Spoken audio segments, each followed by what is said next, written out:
जी बेटा अलीना बताएं question one का आंसर क्या है।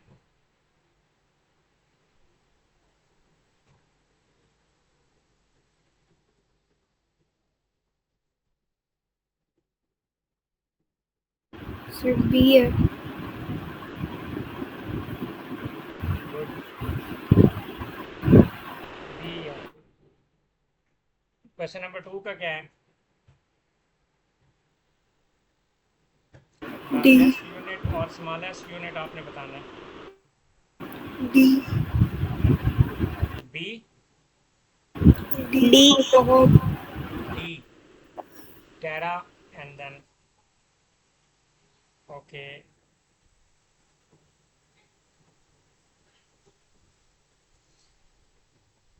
नेक्स्ट वन बताएं थ्री।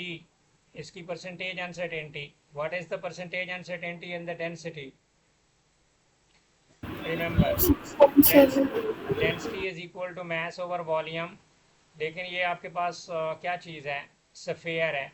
तो volume is always equal to 4/3 pi R cube, लेकिन रेडियस की जगह पे आपने डायामीटर 2 और इसका क्यूब कर देना है। हमने परसेंटेज ऑफ डेंसिटी, तो वॉल्यूम की जगह पे आपने बेटा जी लिख देना है मास ओवर 4/3 पाई, डायामीटर की जगह पे d/2 इसका क्यूब, और ये बेटा इसकी डेंसिटी हो जाएगी। तो लुक, अब मुझे सिर्फ कांस्टेंट हैव नो कंट्रीब्यूशन, एक चीज़ याद रख लो। जब भी आप अनसर्टेनिटीज निकालोगे, कांस्टेंट हैव नो कंट्रीब्यूशन। किसी भी कांस्टेंट का ना यूनिट में कोई रोल होता है ना ही परसेंटेज में होता है। तो मुझे परसेंटेज चाहिए बेटा जी डेंसिटी की, तो मैं लिखूंगा percentage of M plus diameter का क्यूब है तो 3, आगे परसेंटेज ऑफ डायामीटर आप कर दें, सिंपल। तो मैथ्स की बेटा जी परसेंटेज निकलेगी एरर ओवर ओरिजिनल, जो कि 32.5 है, प्लस 3 टाइम्स डायामीटर 0.04 है, डिवाइडेड बाई 1.87 मल्टीप्लाइड बाई 100। तो इसका आंसर निकालो बेटा क्या आता है।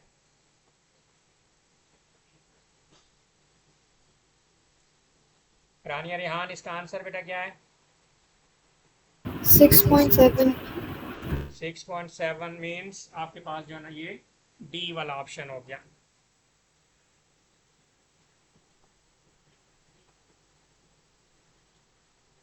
क्वेश्चन नंबर 4,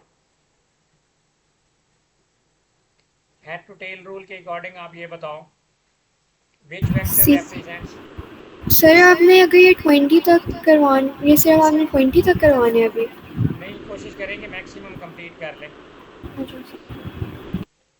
सो देखो, यहाँ पे वेक्टर डायग्राम आपके पास कौन सी होगी, अगर आप रिजल्टेंट फोर्स निकालना चाहो, यहाँ से आपने इधर से ये रिजल्टेंट इसका बनेगा, इसके पैरेलल ये बनाओगे आप। तो यहाँ पर आपके पास जो है ना ये ऑप्शन जो है ना सी इसका करेक्ट होएगा। 5 पे आ जाओ बेटा जी। 5 का आंसर क्या होगा। 5 का 1 मीटर यहाँ पर है तो मतलब 1 मीटर यहाँ पर होगा, 1 मीटर वहाँ पर भी होगा, हर जगह पे 1 मीटर है। तो नीचे की तरफ जो है ना ये टोटल वाई की तरफ जाओगे तो 2 मीटर ड्यू साउथ, तो आपके पास बी वाला ऑप्शन आ जाएगा।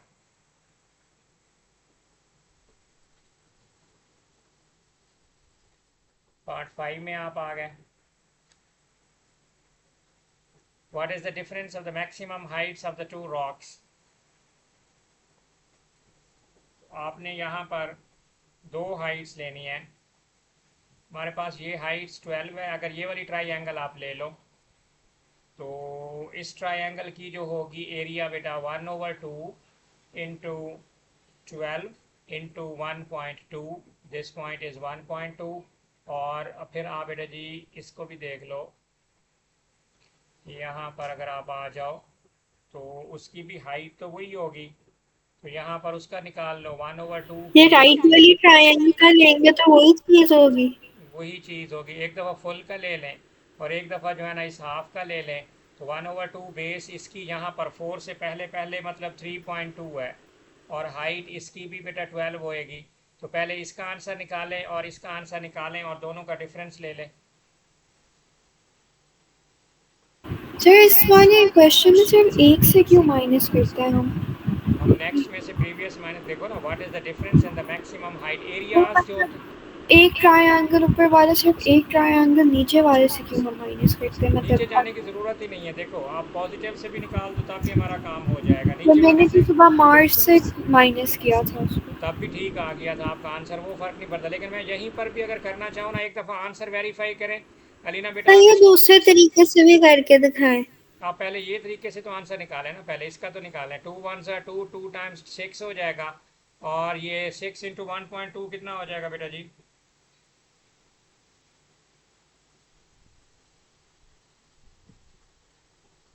ये वाली कैलकुलेशन करो, 13.2।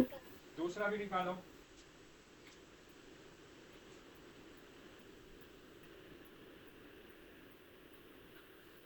और दोनों का डिफरेंस निकालो। थ्री और पॉइंट टू इंटू क्या है?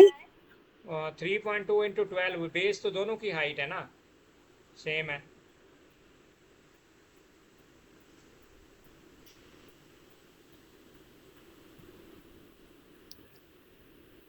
6। तो 6 दोनों हैं। गलत किया होगा। सर एक की 7.2 है और ये दूसरे की 7.2 है, दूसरे की कितनी है? इस एक सेकेंड सर 19.2। 19.2। तो अब बेटा इनका मेरी वो डिफरेंस लो। वाली गलत थी। 19.2 में से 7.2 बेटा माइनस करो, क्या आता है? 12। 12। तो यही आंसर होगा। मार्क्स स्कीम भी बेशक अब ये बताओ। राइट वाली ट्रायंगल से भी कर सकते थे जो ये मार्स किया, वाली। हाँ जी बिल्कुल किया हुआ है, रानिया ने किया था। ये सेम आंसर आता है। तो आप ऊपर तो वाले से इसमें आप वैल्यू नेगेटिव नहीं लेंगे? नहीं नहीं नहीं नहीं, वैल्यूज नेगेटिव नहीं ली होती, मैग्नीट्यूड को देखना होता है। बाकी क्यों? आपका वही सेम आंसर आता है। सो वैल्यू क्वेश्चन, नेगेटिव ले रहे वो नीचे जा रहा है। देखो अगर आप नीचे वाले की लोगे ना, तो मैग्नीट्यूड लेकर ऊपर वाले से नीचे वाला डिस्टेंस करना होता है। अच्छा। हमारा आ गया था आंसर। अब 7 का बताओ आंसर आप। Which statement describes the mass of an object? ये तो मैं नहीं बताऊंगा, ये तो आप लोगों ने, मैं सिर्फ मुश्किल वाला क्वेश्चन सॉल्व करता जाऊंगा, बाकी आप बताते जाओ। इस तरह पूरा पेपर हमारा जल्दी जल्दी कंप्लीट हो जाएगा। बताओ इसका 7 का क्या आंसर है? सी। सी। गुड। द रेजिस्टेंस, मैथ्स को ये चीज़ डिस्क्राइब करती है। आप क्वेश्चन नंबर जो है ना बेटा जी, नेक्स्ट आ जाओ 8 पे। इनिशियल अपवर्ड एक्सेलरेशन हमने जो है ना बेटा जी यहाँ पे निकालनी है। तो एक्सेलरेशन के लिए क्या सोचोगे, क्या लगाना है आपने?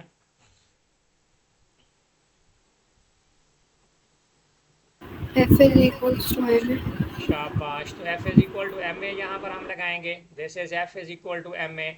हमारे पास जो है ना एक 3200 है, ये वाला। इसका वेट बना लो।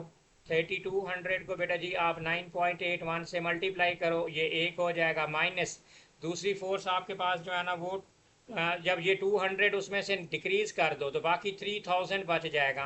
तो 3000 को 9.81 से मल्टीप्लाई कर दो, इधर से रिजल्टेंट फोर्स निकालो। जब 200 ख़त्म हो जाएगी तो राइट साइड के ऊपर आपके पास आ जाएगा बेटा जी। अब पहले इनका रिजल्टेंट निकालो, और राइट साइड पे हमारे पास जो रिजल्टेंट 200 जब थ्रू 200 कम हो जाएगी तो राइट साइड पे 3000 इंटू एक्सेलरेशन आ जाएगा। तो ये आंसर निकालो क्या आता है।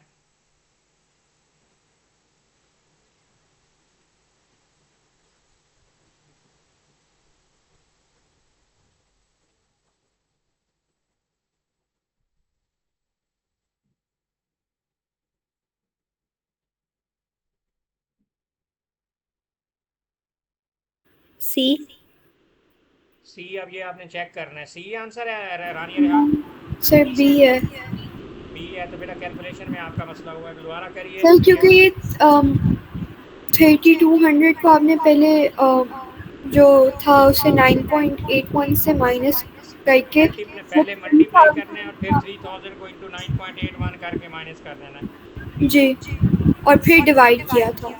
जी, फिर एंड पे डिवाइड करेंगे ना, पहले इन दोनों का डिफरेंस लें, फिर इसको 3000 से बेटा डिवाइड कर दें। आपकी वर्किंग का मुझे समझ ही नहीं आ रही, मैंने वो ऊपर वाली चीज माइनस ही नहीं की थी। देखो ड्राइविंग फोर्स माइनस बेटा फ्रिक्शनल फोर्स होती है ना, रिजल्टेंट फोर्स हमारी माँ है। तो 3000 इंटू एक्सेलरेशन, ड्राइविंग फोर्स ये जो 332,100 है, इसको मैस से वेट बनाओ। तो ये इंटू 9.81 कर दो, माइनस ये आपके पास एक्चुअली 3200 मल्टीप्लाइड बाई 9.81 है, तो ये ड्राइविंग फोर्स हो गई। फ्रिक्शनल जो अपोजिंग फोर्स है, जब 200 कम हो जाएगा तो 3000 इंटू 9.81 बच जाएगा। राइट पे वही 3000 इंटू ए करेंगे तो आपके पास बेटा जी सिंपल आंसर आ जाएगा बी वाला। सर आपने मैथ्स नए वाला लिया है? मैथ्स ये 3200 पहले लूंगा, फिर 200 उसने कम कर दिया। The total math of the submarine is suddenly decreased bye नहीं, जो 2000। एमए में लिया है। जी वो फिर एमए में जब मैथ्स उसका सबमरीन का डिक्रीज हो जाएगा तो वो 3200, पहले तो हमने पूरा उसका मैथ्स लिया 3200 इंटू 9.81 कर दिया, और माइनस जो है ना बेटा जब 200 उसका मैथ्स डिक्रीज हो गया तो 3000 मैथ्स उसका बच गया, उसका वेट बनाया। अब जो कम हो चुका है पानी के अंदर तो वो 3000 ही रहेगा इंटू एक्सेलरेशन। मैंने वही मैकेनिक्स वाला F is equal to M A लगाया है। ड्राइविंग फोर्स अलीना वाला ये duffer, driving force minus frictional force is equal to mass time acceleration, and we are getting our option B.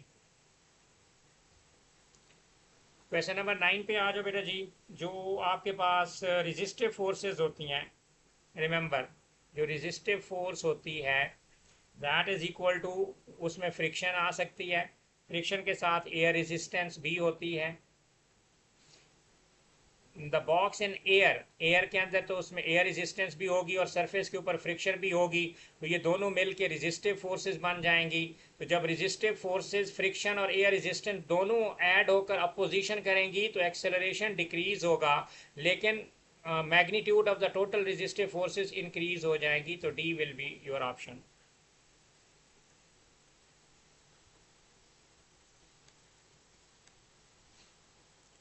10 में देखो दोनों वेलोसिटीज ऐड अप हो जाएंगी, तो विच equation is correct? Option A is correct, क्योंकि ये भी प्लस और ये भी प्लस करके आपने दोनों को इक्वल कर देना है।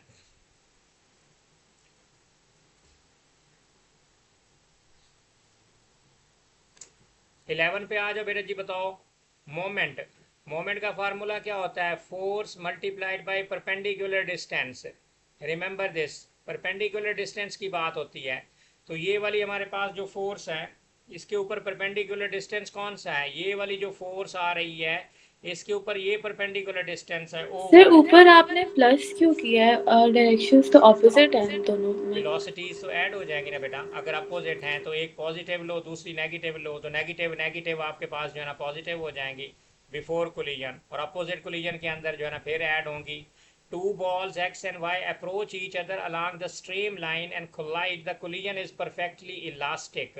तो यू एक्स और उसकी हेड ऑन कोलिजन हो रहा है ना, हेड ऑन कोलिजन के ऊपर ये वाली वेलोसिटी उसमें मर्ज होएगी, तो U X plus U Y हो गया, और is equal to V X plus V Y add करना है आपने।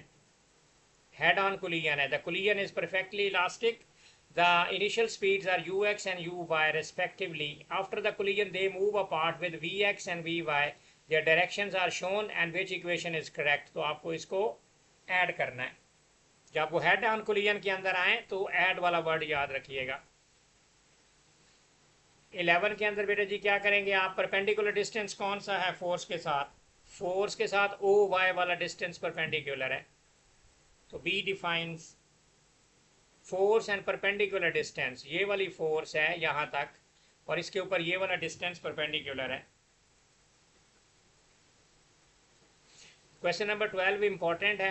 वेट हमेशा सेंटर पे एक्स करता है और यहां से लेकर पिवट तक की जो लेंथ है उसे अगर हम एक्स बोले, या सिंपल जो है ना बोले कि ये हाफ हो चुकी है, उसे आप लेंथ बाई 2 बोल दो, और इस y तक का जो डिस्टेंस होगा वो कंप्लीट l होगा। x ले ले जो आपका दिल करे, और यहाँ पर फोर्स का कंपोनेंट बना लें बेटा, that would B f sin 30 degree. अब ये f sin 30 एंड तक आपने लगा देना फार्मूला F1, वेट 10 न्यूटन है, लेकिन इसकी जो लेंथ है वो हाफ होगी, कंसीडर होगी। हमें नहीं पता लेंथ का, मैंने सपोज की हुई है। सपोज कर लो कि ये जो लेंथ है वो l है, तो 10 इंटू एल बाई 2, और जो दूसरा कंपोनेंट है force f sin 30 multiplied by total length.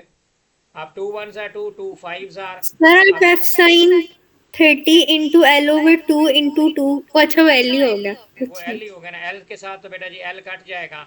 f sin 30 1/2 होता है बेटा, तो 1/2f इज इक्वल टू 5, तो उसको जाकर मल्टीप्लाई कर दो, तो f is equal to 5 times 2 10 हो जाएगा, तो C इज द ऑप्शन।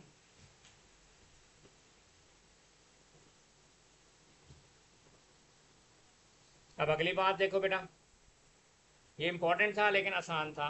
जो डेंसिटी होती है बेटा जी, density is always equal to mass upon volume होता है। अब ये क्यूब्स हैं x एंड y, तो x का जो मास होगा वो mx होगा, और उसका जो होगा क्यूब, वो मास x है तो उसका क्यूब कर दो।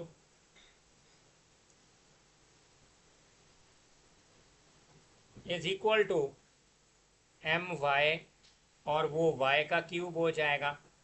लेकिन हमें वो कह रहा है कि ये जो my है, मास देखो, cube x has twice the mass of the cube y। अब जो my है, रिमेंबर, वो दो उस twice the mass of x है। You can simply say that if it is 2my over x cube is equal to my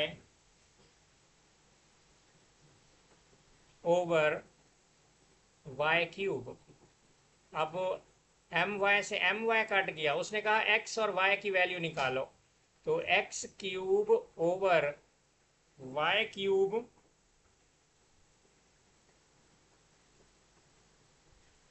is equal to 2। तो आप इसका क्यूब रूट ले लो दोनों साइडों के ऊपर, तो x over y is equal to 2 का क्यूब रूट बेटा कितना आता है, 1.26। क्लियर। अब यहां पर देखो 14 में अ यू शेप्ड मैस, इसका फार्मूला याद रखना है। इसमें आपने pressure is equal to rho G H लगाना है formula. Pressure is equal to rho G delta H. Height में डिफरेंस, रानिया रिहान, आप इसको अलग से नहीं कर सकते। मतलब आप ये सोचो कि मैं ये वाली इधर जो है ना प्रेशर अलग लगाऊं, मतलब इधर मैं लगाऊं रो जी एच 1 10 के साथ कर लूं, इधर लगाऊं रो जी एच 2, आंसर गलत आ जाएगा। आपने डायरेक्ट फार्मूला लगाना है रो जी इंटू डेल्टा एच। अब रो जो है ना वो आपके पास है डेंसिटी 2000, तो आप उसको लगा दो 2000 इंटू जी की वैल्यू 9.81, डेल्टा एच 10 में से 6 माइनस करो तो 4 आएगा, 4 इंटू 10 रेज टू पावर -2। इसको सॉल्व करो तो बताओ बेटा क्या आंसर आता है।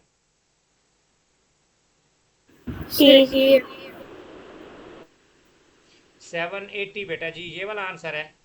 तो आप क्या चेक कर सकते हो, कभी भी अलग साइड का प्रेशर अलग नहीं निकालना। मतलब आप ये सोचो कि 10 का मैं अलग निकाल लूं, फिर 6 के साथ निकाल लूं, फिर दोनों का डिफरेंस निकालूं, तो रॉन्ग हो जाएगा।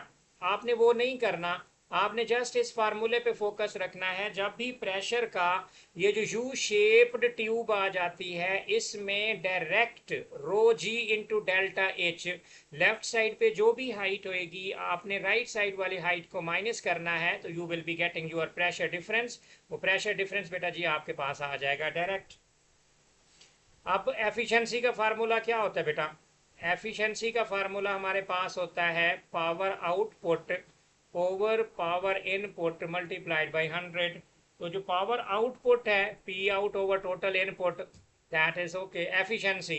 उसने परसेंटेज नहीं बोला तो 100 से मल्टीप्लाई ना करो। जब तक एफिशिएंसी में वो परसेंटेज एफिशिएंसी नहीं बोलेगा, आपने उस पे 100 से मल्टीप्लाई नहीं करना, अदरवाइज आपने बस वैसे ही छोड़ देना है। अब वो अगला ग्राफ आप बेटा समझें, फोर्स और वेलोसिटी का ग्राफ है। जो पावर होता है वो फोर्स मल्टीप्लाइड बाय वेलोसिटी होता है। मुझे जो है ना फोर्स और वेलोसिटी का ग्राफ समझना है। Force is equal to P over V, इन दोनों में इनवर्स रिलेशनशिप, तो ए ऑप्शन।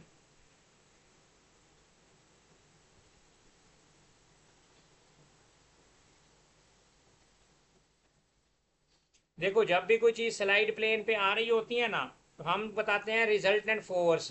रिजल्टेंट फोर्स हमारी जो है ना माँ है। रिजल्टेंट फोर्स यहाँ पर नीचे सिर्फ एम जी साइन थीटा लगेगा। यहाँ पर याद रखो, हम मैकेनिक्स के स्टूडेंट हैं, हमें पता है कि वेट का component m g sine theta होता है। तो एम ए मैस के साथ मैस कट जाएगा, तो आपका जो एक्सेलरेशन होता है बेटा जी वो जी साइन थीटा के अंदर कन्वर्ट हो जाएगा, that would be g sine theta. अब आप यहाँ पे बेटा क्या करें, हमने वेलोसिटी निकालना है, तो थर्ड इक्वेशन लगा दें, v is equal to u square plus 2as, u तो ज़ीरो है, ये कट जाएगा, 2a की जगह पे आपने बेटा जी जी साइन थीटा और s की जगह पे x लगा दो, इसके ऊपर अंडर रूट लगा दो, तो बेटा जी आपके पास क्या आंसर आ जाएगा, हमारे पास एक्सप्रेशन क्या बन जाएगा, 2gx साइन थीटा। तो 2gx sine theta b is our correct option. Simple resultant force equals mass time acceleration, और आपके सिर्फ mg साइन थीटा ही ड्राइविंग फोर्स है इस दिस केस, तो और कोई नहीं है, तो mg sine theta is equal to, कुछ बच्चों ने तो इनक्लाइंड प्लेन में एक्सेलरेशन को रट्टा मार लेते हैं कि इन inclined plane acceleration is always equal to g of sin theta, लेकिन आप क्योंकि आपको रीजन का पता होना चाहिए तो that would be better. What is meant by the constant of spring, force per unit extension, क्योंकि Hooke's law F is equal to K time extension, तो K is equal to force per extension आपके पास आ जाएगा बेटा। इस question में आ जाए, change in elastic potential energy 100 Newton और 150 Newton में, 100 पे एक्सटेंशन 0.3 है, तो बेटा जी यहाँ पर आप जो है ना इसका एरिया निकाल लो, 1/2 बेस इंटू हाइट, पहले आप निकाल लो 100 का, तो आप उसका लिखो 1/2 बेस उसकी बेटा जी 0.30 है, और हाइट जो है ना आपके पास 100 है, फिर 150 है, तो 1/2 150 की जो बेस है वो 0.45 है, और उसकी जो हाइट है बेटा जी वो 150 है। दोनों का आंसर निकालो और उनका डिफरेंस ले लो। जल्दी जल्दी क्या आंसर आता है,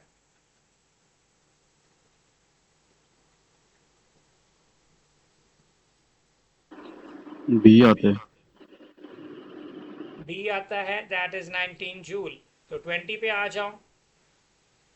CRO, which property of the sound can be determined by using the measurement of the horizontal distance, के अंदर हम फ्रीक्वेंसी मेजर करते होते हैं, क्योंकि फ्रीक्वेंसी के लिए time period is equal to TBS multiplied by horizontal divisions.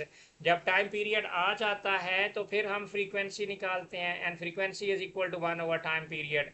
Time period depends upon TBS multiplied by horizontal division, and frequency depends upon time period. So we can simply say that this is frequency but nothing else. Next part में बेटा जी आ जाओ 21 के अंदर, which label diagram represents a compression। आपके पास compression जो है ना कौन represent कर रहा है, तो जहाँ पर मॉलिक्यूल्स नीचे इकट्ठे हो रहे होते हैं, यहाँ से मॉलिक्यूल्स की ऑसिलेशंस होती हैं, तो ये जो B है ये आपका कंप्रेशन है, दिस इज योर कंप्रेशन। और फिर आगे जब D पे मॉलिक्यूल्स दूर दूर जाएंगे वो आपके पास रेयरफेक्शन हो जाएगा। सो B is the correct option. ये याद रखना है, लॉन्गिट्यूडनल वेव है, जब वो कंप्रेशन और रेयरफेक्शन की बात कर रहा है ओरिजिन में तो मॉलिक्यूल्स वैसे होंगे, यहाँ पर मॉलिक्यूल्स ने जो है ना क्लोज हो जाना है, तो कंप्रेशन जो होता है वो हाई रीजन मॉलिक्यूल्स होते हैं, जहाँ पर मॉलिक्यूल्स आर पास क्लोजर।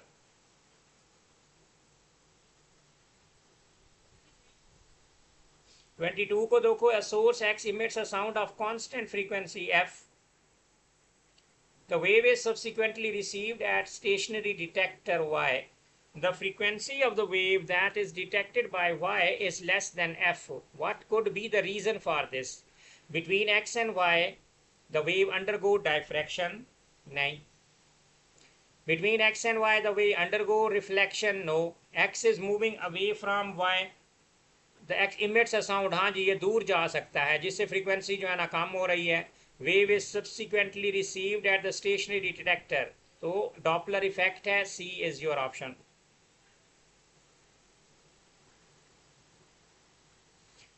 23 पे आ जाओ बेटा। A beam of visible light is in vacuum. What could be the frequency? आपकी फ्रीक्वेंसी क्या होगी? विजिबल लाइट, जो विजिबल लाइट होता है इसकी जो वेवलेंथ होती है इसको रट्टा मार लो, 400 से लेकर 700 जो है ना नैनोमीटर तक इसकी रेंज होती है विजिबल लाइट की। वो स्पेशली विजिबल लाइट के ऊपर अगर बनाएगा तो उसको रट्टा लगाना होना चाहिए, आपको पता होना चाहिए कि जो विजिबल लाइट है, raging Martians invaded Venus using x ray guns, ये जो विजिबल लाइट है इसकी जो रेंज है वो 400 से लेकर 700 नैनोमीटर तक है। तो अब आप फार्मूला लगाओगे, इन दोनों को अलग अलग यूज करोगे। क्या? V is equal to f lambda, this is f lambda, और हमें चाहिए what could be the frequency. मुझे फ्रीक्वेंसी अब ये बन जाएगी C ओवर लेमडा, क्योंकि लाइट है और लाइट की स्पीड बेटा आपको पता है 3 इंटू 10⁸ होता है, और जो लेमडा है हमारे पास वो पहले आप 400 नैनोमीटर यूज करोगे इंटू 10⁻⁹, तो यहाँ से आपके पास फ्रीक्वेंसी आएगी। फिर आपने जी बेटा जी आपने ये वाला छोटा लैम्डा ने यूज किया, देखो लैम्डा जितना छोटा होगा फ्रीक्वेंसी का आंसर बड़ा आएगा।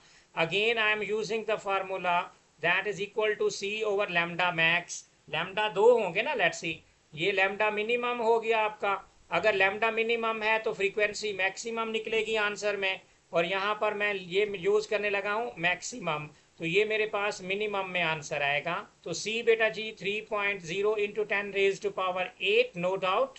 Lambda max is 700 nanometre and nano is 10⁻⁹। अब बेटा जी आप इसका आंसर निकालो अलग अलग पहले।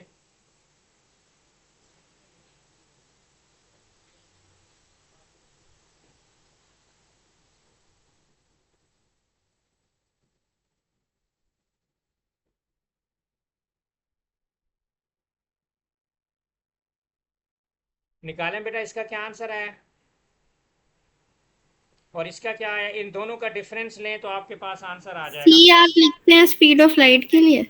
C हमेशा स्पीड ऑफ लाइट होती है। Raging Martians invaded Venus using x ray guns, इन तमाम इलेक्ट्रोमैग्नेटिक रेडिएशंस को बेटा, जिनको हम EMR बोलते हैं, तो ये इलेक्ट्रोमैग्नेटिक रेडिएशंस हैं, इनकी स्पीड हमेशा C होती है, और C आपकी वैल्यू 3.0 इंटू 10⁸ मीटर पर सेकेंड होती है। ये ट्रांसवर्स वेव्स होती हैं, they need no medium for their propagation and they can only be polarised. कभी इनकी प्रॉपर्टीज में से भी एक MCQs आएगा।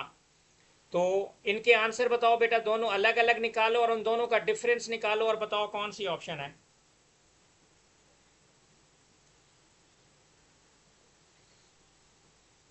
एक मैक्सिमम फ्रीक्वेंसी आएगी और एक मिनिमम फ्रीक्वेंसी आएगी। जब हमने लैम्डा की रेंज यूज की है तो फ्रीक्वेंसी की भी रेंज का डिफरेंस निकालोगे आप।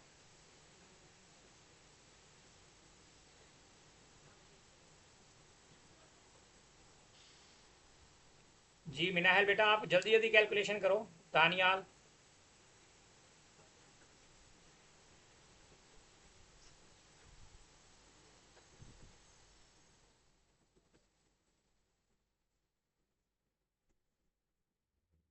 सर पहले वाली का 7.5 इंटू 10⁻14। 7.5 इंटू 10⁻⁻14 बेटा, और इसका निकालें। +14 था सर। +14 और इस 4.3 इंटू 10⁻। 4.3 इंटू 10⁻14। 14।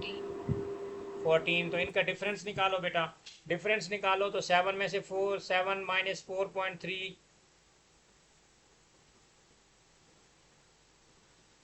ये निकालो और आंसर बताओ क्या आता है। दानियाल आप क्या कर रहे हो, कैलकुलेशन नहीं कर रहे?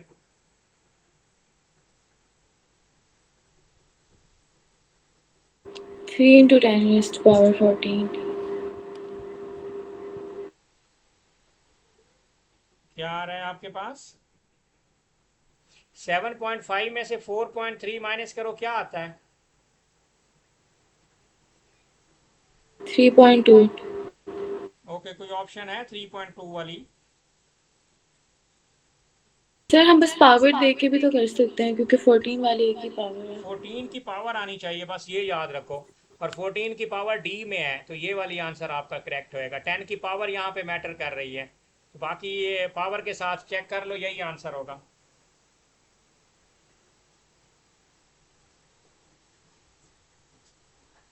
क्वेश्चन नंबर 24 पे आ जाओ। पोलराइजेशन ऑफ लाइट है, जो कि EMR की एक एविडेंस है कि EMR एग्जिस्ट करती हैं। इलेक्ट्रोमैग्नेटिक रेडिएशंस ही पोलराइजेशन का फिनोमिना बेटा करती हैं। और पोलराइजेशन के अंदर मैंने आपको बार बार बताए हुए हैं बेटा जी, दो हमारे पास लॉज होते हैं। पोलराइजेशन ऑफ लाइट के अंदर मैलूज लॉ होता है, this would be your Malus law. Malus law एक इंटेंसिटी को रिप्रेजेंट करता है, I is equal to I naught cos square of theta. तो इनिशियल इंटेंसिटी मेरे पास अगर ये I है और आई नॉट मेरे पास राइट साइड पे है, और ये कॉज स्क्वायर कॉज 45 है, कॉज 45 का स्क्वायर अगर लो तो बेटा जी वो 1/2 आ जाएगा। तो this intensity is equal to 1/2 I naught. तो पहले ये हो फिर गया हमने इसमें एंगल कौन सा लेना होता है? 45, फिर आगे उसी एंगल के ऊपर जो है ना ये 45 के ऊपर फिर रिफ्लेक्शन दोबारा करनी है। तो दो फिल्टर लगे हुए हैं, तो अब आपने दोबारा ये वाला काम जब करना है तो आपने दोबारा उस पर 45 का फार्मूला लगा देना है। यही फार्मूला दोबारा लगाओगे और यहाँ पर आपने कहना है कि जी हमारे पास वो दोबारा 45 यूज़ हुआ। बच्चे यहाँ पर 1/2 देखो ये ऑप्शन मौजूद है, लेकिन ये ऑप्शन गलत है, ये ऑप्शन ठीक नहीं है।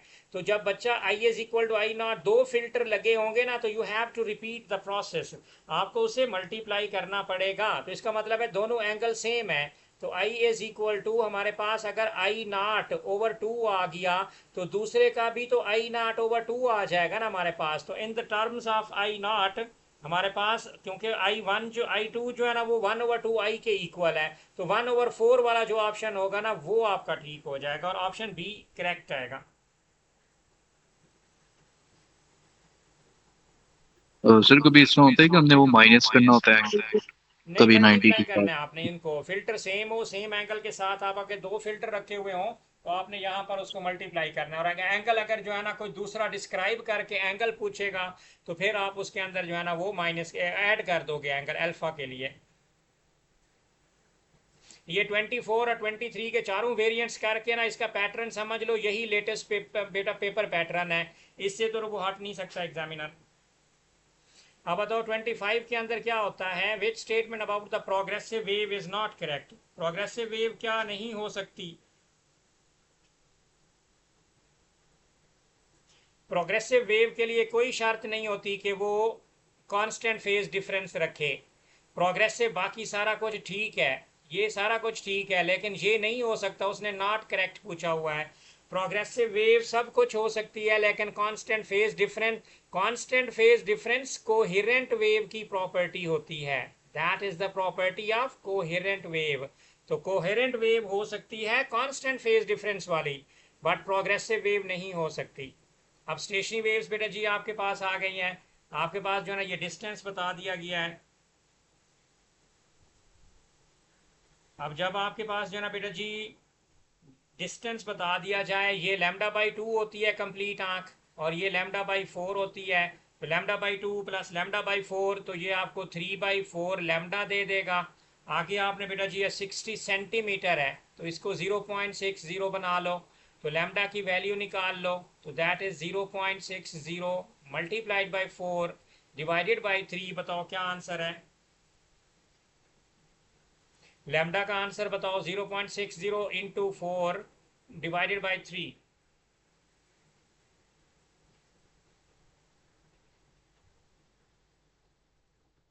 0.8। 0.80 लैम्डा आ गया, स्पीड गिवन है तो v इक्वल्स एफ लैम्डा। हमें बेटा फ्रीक्वेंसी चाहिए, frequency is equal to v that is 340 divided by lambda that is 0.80। Divide करो, बताओ कौन सी फ्रीक्वेंसी आ रही है? 425।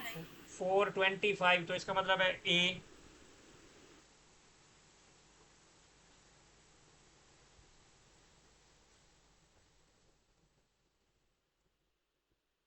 नेक्स्ट एमसीक्यूज के अंदर आज बेटा जी 27।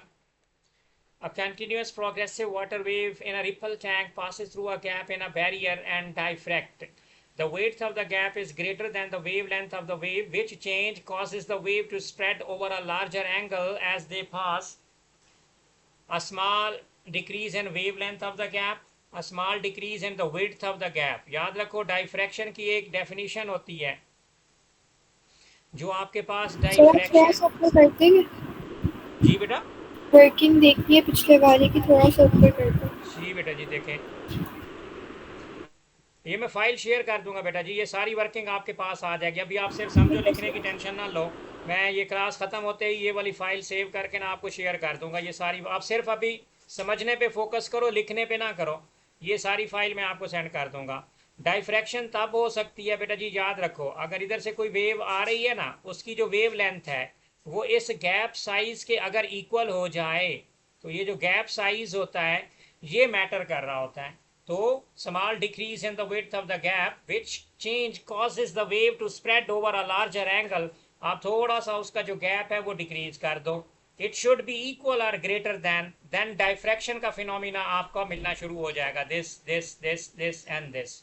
तो diffraction would occur, remember this point, diffraction would occur if the wavelength of the wave matches the size of the gap. Gap size और वेवलेंथ अगर इक्वल हो जाएंगी तो डाइफ्रैक्शन होएगी, अदरवाइज बेटा डाइफ्रैक्शन नहीं होएगी। 28 पे आ जाए बेटा। वेव्स के बहुत सारे क्वेश्चन ये लोग बनाते हैं, वेव्स इनका फेवरेट है।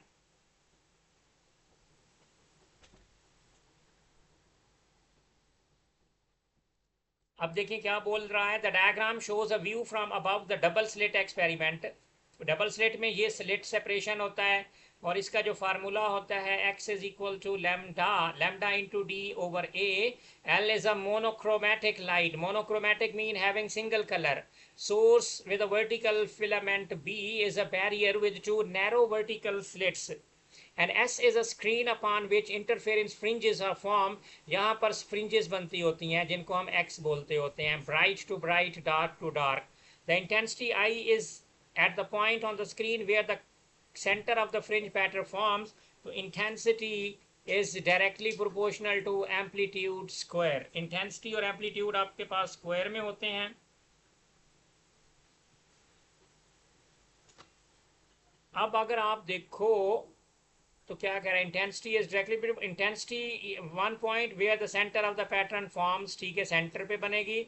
विच one of the slit is covered, जब एक स्लिट को कवर कर दिया जाएगा आपके पास, अगर इंटेंसिटी हमारे पास एम्पलीट्यूड है, लुक, अगर इंटेंसिटी एम्पलीट्यूड के डायरेक्टली प्रोपोर्शनल है, इंटेंसिटी इज इक्वल टू के टाइम्स एम्पलीट्यूड का स्क्वायर हो जाएगा। तो मैं के को सब्जेक्ट बनाऊं तो मेरे पास आई ओवर जो है ना ये एम्पलीट्यूड का स्क्वायर हो जाएगा। बाद में जब वो डबल हो जाएगा, हमारे पास एक स्लिट को कम कर दो तो फ्रिंज स्पेस तो डबल हो जाएगी। If you cover one slit तो it would be the double. तो यू कैन सिंपली से के in second time would be 1/2 of amplitude और उसका स्क्वायर हो जाएगा। तो ये आपके पास जो है ना हो जाएगा बेटा जी 1/4 स्क्वायर। अगर यहाँ पर k की वैल्यू 1/4 a का स्क्वायर, इन दोनों को अगर इक्वल मैं कर दूं, मैं बोलूं I/4 a square is equal to x/a square. तो x square a square cancels a square. तो बेटा जी आपके पास जो है ना, जो हमारे पास फार्मूला बन जाएगा वो 1/4, और 1/4 ये I/4 या 1/4, that is your answer, I/4। Option D is the correct one। Again third order, इसके लिए हमेशा याद रखा करो d sin theta is always equal to n lambda. n is the order number, n order number होता है, 1 हो सकता है, 2 हो सकता है, 3 हो सकता है, 4 हो सकता है, लेकिन जो d होता है वो हमेशा 1/n होता है। तो what is the distance between two adjacent slits in the diffraction grating के ऊपर जो डिस्टेंस है वो आपने बताना है। अब डी साइन थीटा अगर हमारे पास जो है ना एन लैम्डा होता है, लेकिन यहाँ पे प्रॉब्लम है, यहाँ पर एंगल ही नहीं है, तो ये थीटा निकालना है। तो ये ट्राई एंगल 90 वाली समझो, ये वाला डिस्टेंस 3.5 है। पहले तो 100 का तुआ लगाकर ये एंगल निकाल लो। तो यहाँ पर हम एंगल निकालेंगे, मसला ही यहाँ पर एंगल का उसने दिया था, tan theta is equal to perpendicular 0.75 divided by 3.5। तो यहाँ से बेटा जी थीटा निकाल लो, क्योंकि हमेशा डाइफ्रैक्शन ग्रेटिंग में वो एंगल बताता है, इस दफा उसने ट्रिग्नोमेट्री ऐड कर दी। तो tan inverse of 0.75 divided by 3.5। तो मेरा बेटा बताओ what is the value for the theta.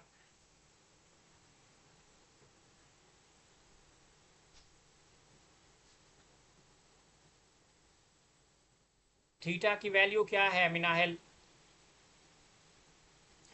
tan inverse of 0.75 over 3.5।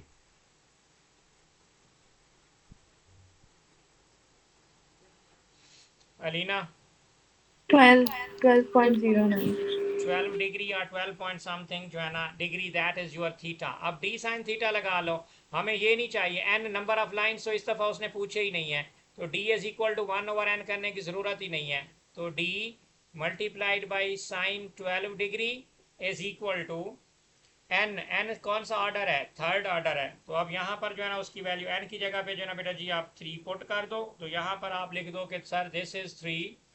Lambda की वैल्यू क्या है? वेव लेंथ 550 नैनोमीटर, तो आप लिखो 550 नैनो, नैनो का मतलब है 10 power minus 9, that's it. And sine 12 को जाकर उधर डी, ये डी निकाल लो, तो डिवाइडेड बाई साइन 12। अब यहाँ से बेटा कैलकुलेशन बताओ और बताओ कौन सा आंसर है।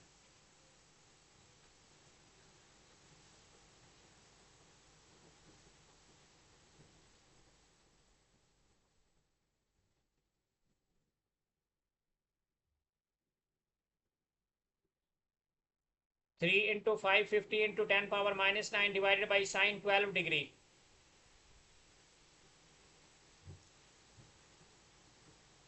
Which is the answer? Alina? सी है सर, सी। C. Okay.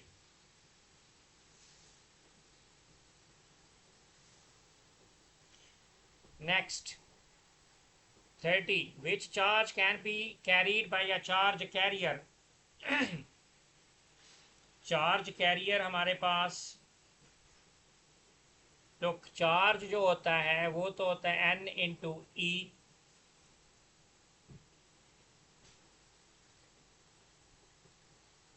आप हर वैल्यू को 1.60 into 10 raise to power minus 9 से डिवाइड 19 से डिवाइड करो, जिसका होल नंबर आएगा वही आंसर होगा। याद रखो जब चार्जेस को सिलेक्ट करना हो, चार्ज क्वांटाइज्ड होता है, चार्ज इज ऑलवेज क्वांटाइज्ड, और क्वांटाइज्ड का मतलब है कि चार्ज का होल नंबर आएगा। हर वैल्यू को एलिमेंट्री चार्ज से डिवाइड करो। देखो ई एन निकालना हो ना, तो n is always equal to q divided by e. q is the charge and e is the charge on one electron.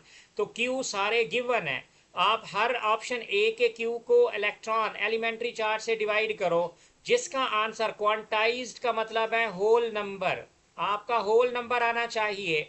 Decimal will not be accepted. तो अब आप जल्दी जल्दी ए वाले को इलेक्ट्रॉन के एलिमेंट्री चार्ज से डिवाइड करो और सिलेक्ट कर लो, आपका कौन सा आंसर है? सी। सी। तो यहां पर कॉन्सेप्ट ये लिया कि जो चीज होल नंबर देगी दैट विल बी योर जो है ना जो charge that can be carried, क्योंकि ये हमारे पास बेटा जी होता है एलिमेंट्री चार्ज, और एलिमेंट्री चार्ज चार्ज कोई भी होगा वो क्वांटाइज्ड होगा, और क्वांटाइज्ड का मतलब है होल पैकेट, जैसे फोटॉन होता है। तो a resistor resistance R is connected across a cell of EMF and negligible internal resistance, which single change to the circuit would lead to the largest increase in the power dissipated. अगर power is equal to, look, we have a power formula, if power is equal to V square upon R, लेकिन अगर वो total battery होगी तो वो EMF का square over R होगा, वैसे power is equal to V square upon R भी होगा, power is equal to IV भी होगा, power is equal to I square R भी होगा। तो अगर आप चाहते हो which single change to the circuit would lead to the largest increase in the power, EMF को डबल कर दो। अगर आप स्टार्ट को ही डबल कर दोगे तो सेल इतना पावरफुल हो जाएगा, उसकी ईएमएफ इतनी स्ट्रांगर हो जाएगी, largest increase in the power dissipation will be observed. आपने सबसे बेस्ट तरीका ये है कि आप ईएमएफ को इंक्रीज कर दो, डबल कर दो। तो इन तमाम फार्मूलाज में सबसे powerful formula power is equal to EMF का स्क्वायर अपॉन आर। तो आप ईएमएफ को इंक्रीज कर दो, द पावर वुड ऑटोमेटिकली, उसका जो डिसिपेशन है वो इंक्रीज कर जाएगा। यहाँ पे कोई पॉइंट समझ ना आया मिनाहल बेटा? नहीं सर। ओके, अब नेक्स्ट क्वेश्चन है बेटा जी, क्या है आपका जो नेक्स्ट क्वेश्चन है वो लेंथ रेजिस्टेंस की बात कर रहा है। तो resistance is always equal to rho l over area. हमें पता है कि हमारी जो रेजिस्टेंस है, अब यहाँ पर कोई वैल्यूज़ कुछ चक्कर हमारे पास गिवन है। ये आपके पास 4a है हमारे पास। अगर हमारे पास ये 4a है, एक सेंटर में जो पड़ा हुआ है वो आपके पास 4a है, तो टोटल जो थिकनेस है ये एक दूसरे के पैरेलल के अंदर अगर पड़े हुए हैं, लुक इफ आई से कि जो रेजिस्टेंस है, अब देखो यूं देखो, एक है थिन स्ट्रैंड और एक होता है थिक स्ट्रैंड। अब यहां पर आपको यूं लिख दो, आर थिन वाली, अगर आर थिन वाली हो तो वो है रो एल ओवर, उसका तो सिर्फ एरिया ए है। लेकिन आर अगर बेटा थिक वाली है, ये आर अगर थिक वाली साइड है तो थिक वाले का एरिया तो 4a है, उसको आप 4a कर दोगे, रिमेंबर दिस। अब मटेरियल अगर इनका सेम है, अगर मटेरियल सेम हो या दोनों, ये देखो एटम्स जो है ना पैरेलल में पड़े हुए हैं, ये इसके सामने, ये इसके सामने, ये इसके सामने पड़ा हुआ है। तो अब आप अगर बोलो कि हमारे पास अगर रेजिस्टेंस हमें चाहिए, तो रेजिस्टेंस जो होती है, लुक जो सेंटर में पड़ा हुआ है, रेजिस्टेंस का फार्मूला देखो, 1/R1 plus 1/R2 is equal to 1/R total. जो पैरेलल वाला होता है या प्रोडक्ट ओवर सम होता है, अगर आप बोलो कि सर ये 1/R है, मुझे सर लेकिन उसने तो कहा है कि each thin strand has length L. सबर करो, सबर सबर सबर उन जमील, अभी मैं बताता हूँ। ये टोटल कितने हैं, 1 2 3 4 5 6 7 8 और सेंटर में पड़ा है 8, तो 8 है। तो यू कैन सिंपली से कि 1/ρl/4a प्लस जो सेकंड है वो है 1/, आपके पास बन जाएगा ρl/a, एक की, लेकिन उसके साथ 8 हैं, तो आप उसको 8 से मल्टीप्लाई कर दो और सब कुछ को इक्वल कर दोगे 1/r के। तो अब यहाँ से वो पैरेलल टाइप वाला एक्सप्रेशन है, तो पैरेलल टाइप वाला एक्सप्रेशन जो आपके पास होगा दैट इज 1/r, और यहाँ पर जो है ये जंप करेंगे 4a, रो एल कट जाएगा, तो अब आपके पास जो है ना ये हो जाएगा बेटा जी, यू कैन से कि this is 4a plus 8a। So sir this is, नीचे रो एल से डिवाइड भी कर दो, 4 + 8 12, हमारे पास आ गया ऊपर 12, नीचे आ गया रो एल, और हमारे पास आ गया यहाँ पर जो है ना 1/r, that is equal to what is the expression for the resistivity.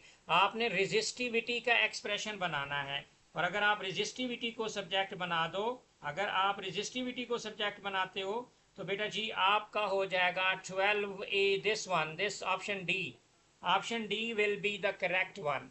This is important, that was difficult. अगर ये आ जाता और इस तरह का आपने क्वेश्चन ना किया होता तो मुझे यकीन है कि आप सब ने गलत करना था। अब लेकिन अब देख लिया है, तो अब इस टाइप के क्वेश्चन से आपने अच्छी तरह से फाइट करना है। 33 के अंदर आ जाओ। 33 क्या कह रहा है, LDR है और आपके पास जो ना बेटा जी थर्मिस्टर है। LDR और थर्मिस्टर, जो रेजिस्टेंस LDR होता है, याद रखो, a car has a resistor, sensors of detecting the light intensity and temperature of its environment. The sensors make use of a light dependent resistor LDR and a thermistor. The car moves from a warm and dark environment into a cold and bright environment. What are the changes to the resistance of the LDR and the thermistor? Resistance of LDR, remember, when you talk about LDR, LDR means the light intensity of LDR is always have inverse relationship with the resistance. If resistance decreases, then light must be increased. तो daylight में solar प्लेटें काम करती हैं, तो resistance of LDR decrease करेगा cold में।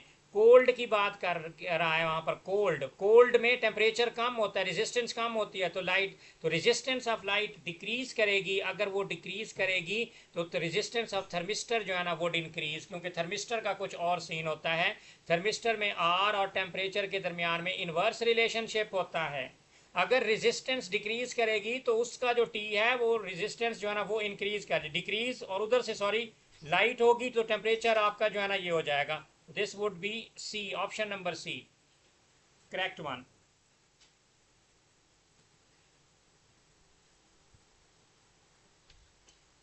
34 में आ जाओ। LDR याद रखो, ये जो LDR कह रहा हूँ, सॉरी डायोड, डायोड इधर से कंडक्टर होता है, मतलब इधर से फॉरवर्ड होता है, इधर से बैकवर्ड होता है, बैकवर्ड रिवर्स्ड बाइस होता है।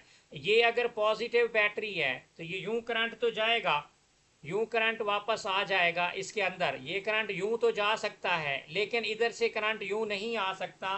तो आप सिंपल बोल दो कि जो लैंप 1 है, ये जो लैंप 1 है, ये जब ये वाला स्विच होगा लैंप 1 तो ऑन हो जाएगा, और लैंप 1 जो है ना ये ऑन होगा तो लैंप 2 में इधर से करंट घुस के इसको भी ऑन कर देगा, तो ये दोनों ऑन हो जाएंगे। LDR में आप रास्ता ढूंढो, LDR के अंदर ये रास्ता यहाँ से आ रहा है तो यहाँ से भी घुस जाएगा, इधर नहीं जा सकता, इधर से होते हुए लैंप 1 भी लाइट अप हुआ due to the path provided at the center branch, और लैंप 2 भी ब्राइट हुआ ड्यू टू दिस पाथ, यहाँ से ये LDR ये जो डायोड है इधर से होता हुआ सर्किट कंप्लीट, तो दोनों चीजें आपकी ऑन हो जाएंगी।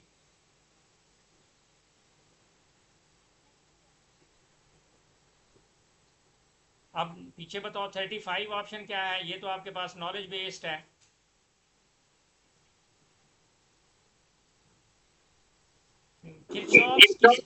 किरचॉफ्स किसको डिस्क्राइब करता है सर? किरचॉफ्स का अगर फर्स्ट लॉ है तो चार्ज को करेगा, अगर सेकंड लॉ है उसका, किरचॉफ के दो लॉज हैं, सेकंड लॉ हमेशा एनर्जी को डिस्क्राइब करता है, फर्स्ट लॉ हमेशा चार्ज को डिस्क्राइब करता है।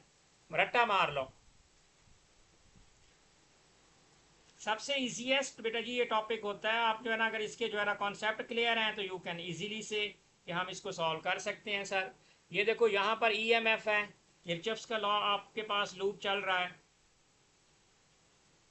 ये EMF है, अगर इधर पॉजिटिव से शुरू करो यहाँ पर आपके पास जो है ना ये EMF आ जाएगी, ये EMF पॉजिटिव, ये पॉजिटिव टर्मिनल आएगा तो ये भी पॉजिटिव, इधर से चलते चलते इससे आपका नेगेटिव टर्मिनल सामने आ जाएगा, तो that would B negative E, तो ये E से E, एक E से ये E कट जाएगा, एक E बच जाएगा।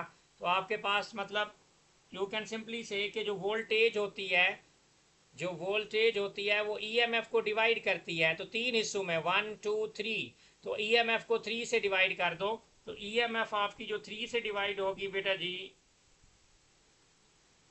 EMF हमारी 3 से डिवाइड हो जाएगी, तो 3 से डिवाइड होगी तो option B is the correct one.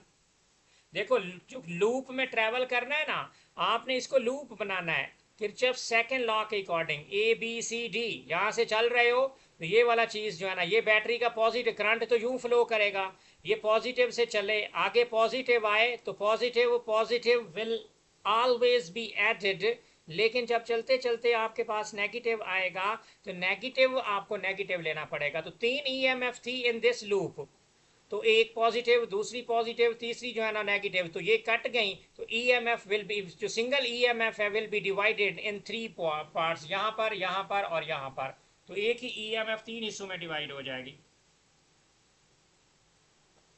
Next 37 पे आ जाओ बेटा। In the potentiometer the circuit given ammeter reading is 0, ammeter जो है ना आपके पास जो है ना ये 0 रीडिंग दे रहा है, जब एमीटर 0 रीडिंग दे रहा है तो what could return the ammeter reading to the 0 moving the contact lift, ये आपके पास अगर पोटेंशियोमीटर है इसको इधर ये खत्म कर दो, लेफ्ट पे ले आओ, तो यहाँ पर लेंथ 0 हो जाएगी। रिमेंबर दिस, जब लेंथ 0 होती है तो वोल्टेज 0 हो जाती है, एमीटर की रीडिंग 0 हो जाती है, लेकिन अगर आप राइट पे मूव करोगे तो राइट पे आपकी लेंथ मैक्सिमम हो जाती है, तो वोल्टेज भी मैक्सिमम होगी, तो moving the sliding contact to the left in the potentiometer will give you the 0 reading again. ये अगर पोटेंशियोमीटर है, इसको रट्टा मारो, इसको समझो, अगर ये पोटेंशियोमीटर है, ये इसका X है और ये इसका Y है, अगर स्लाइडर आपका X पे लगेगा तो 0 voltage, 0 current, everything will be 0, लेकिन अगर आपका स्लाइडर में लगा हुआ है तो ये अगर 400 या सॉरी 800 ओहम का पोटेंशियोमीटर होगा तो वो कहते हैं अब निकालो पोटेंशियोमीटर की वोल्टेज। तो अब रिमेंबर दिस, सबसे पहले आपने हाफ वे कर देना है, 800 के सेंटर में पोटेंशियोमीटर वाले वोल्ट मीटर का मौजूद होना 800 के दो टुकड़े कर देगा, 400 इंटू 400। अब यहाँ पर एक और रेजिस्टर लगा होगा 400 का, वो कहेगा कि अब वोल्टेज बताओ, इसकी ये वाली वोल्टेज बताओ। अब voltage V1 is equal to इन दोनों का प्रोडक्ट ओवर सम आपके पास आ जाएगा 200 over 200 plus 400 600 multiplied by EMF की जो भी वैल्यू होएगी, आई विल कैलकुलेट इट, मैं उसे कैलकुलेट कर लूंगा और मेरा क्वेश्चन बेटा जी सॉल्व हो जाएगा। तो this is 37 and what about 38? In 38, nucleus of the same element with different number of neutrons, C isotopes. And 39, a neutron is fired, uranium, this is nuclear fission, and this would be given. So for 40, what could be the quark in the pi star meson that is anti-down? And we are done with this paper.